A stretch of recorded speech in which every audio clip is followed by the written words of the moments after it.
every new program of God will demand a new version of you. This is why progressively you are supposed to be growing in keeping to pace with the very purpose of God per time and per season for your life. That helpless child floating delicately on the river Nile, that was very, very delicate. That child will stretch forth his hand one day and divide a sea. The difference between this helpless nature versus this other dimension that will wrought this wonder is transformation. This same child that they said Herod is trying to kill all the children of that age, and they escaped with him into Egypt to avoid the death threat of Herod. One day he will stand in front of the tomb of dead men and call them back from Hades. So it means even death is not a threat in his realm. But there was a phase, there was a version, there was a period where they need to run with him because death was a threat. See, the version you are currently operating with is not the best you can be. Inside a baby, there is a boy. Inside the boy, there is a man. Inside the man, there is a husband. Inside the husband, there is a father. It will take transformation to grow into all of these different versions. If you refuse to grow, the only thing that will change is age. You will know that he was a baby. Later, you will see him, he is grown, but he has not become any of these things. I need somebody to take 1 minute deliberately. Lord, take me through the transformation necessary. Anything I must know, any spiritual dealing I must have that will expose a superior version of my manifestation. Take me through it. Who was God fasting to? Why was Jesus fasting? Why was he stretching himself constant? Why was he waking up early before it is day to pray? I thought he was already God. Because as long as you have put on humanity, you must explore the protocols of transformation. If as long as you have a physical body, you must, the protocols has been made available. It is you that will explore it. And yea, dearly beloved, Jude 1:20, building up yourself. Nobody will build you. You build up yourself in your most holy faith by you praying in the Holy Ghost.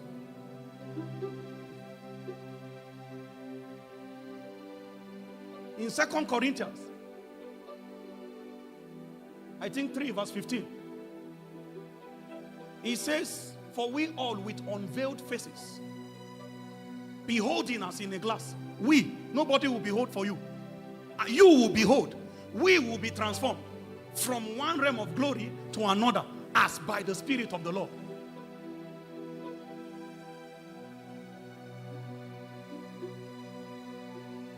In Isaiah, he says, they that wait upon the Lord.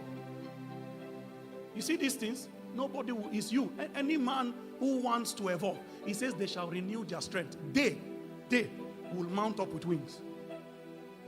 If you explore this protocol. So we were born as a child, because unto us a child is born. Everybody will enter time as a child.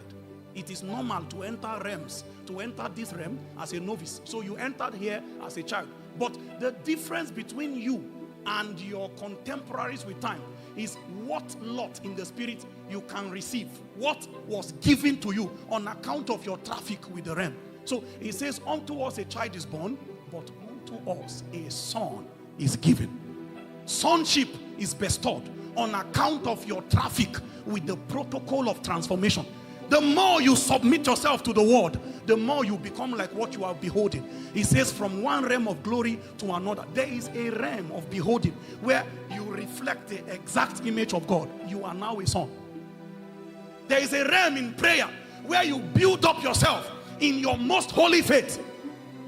Where faith, the path of faith, has become your natural estate. The place you dwell is faith. You have become a son.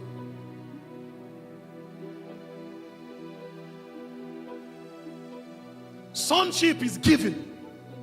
Nobody is born a son. We are born as children.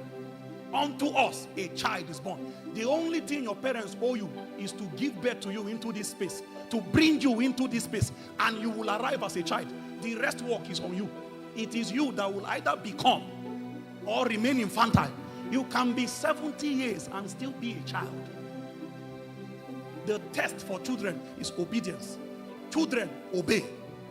The moment your life can now come under obedience, you have become a son. But how do you become a son?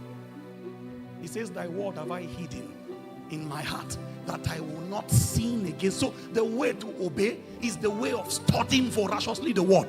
The more of the word you have, the more your capacity to obey God. These are the recommended pathways to sonship. And the earnest expectation of creature, they are waiting for the manifestation of the sons, not children of God. If you are a child of God, we celebrate you, but creation will not obey you. The wind and the waves, they become subjected to the command of a son. Because when a son speaks, creation hears the voice of Elohim. They know that this is the same voice that created us. This is the same voice that formed us. So when a son speaks, he can make law, he can pass judgment, he can change ordinances, because he had become one with the Father. So people are waiting for somebody to encourage them to pray. People are going, they are begging people, is it my Jesus you are talking to? And you are sitting down. It's because you don't know the capacities in prayer. Prayer is your advantage. God does not benefit from your prayer. It is you prayer is changing. When a man and a woman meets in intimacy, who carries a proof that there was a fellowship? It's a woman. Something will happen. You will start seeing a protrusion with time. Meanwhile, that time that they met, nobody saw them. No. It came to pass that my friend and brother Pastor John got married.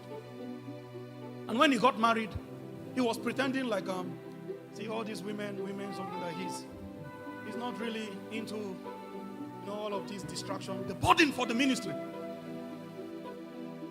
After a while, I saw his wife's tummy began to protrude. I said, the evidence that thing you are saying is a lie. Yeah. When God and man meet, it's man that carries the proof that there was a fellowship. How do you claim to be meeting God and you are not pregnant with anything?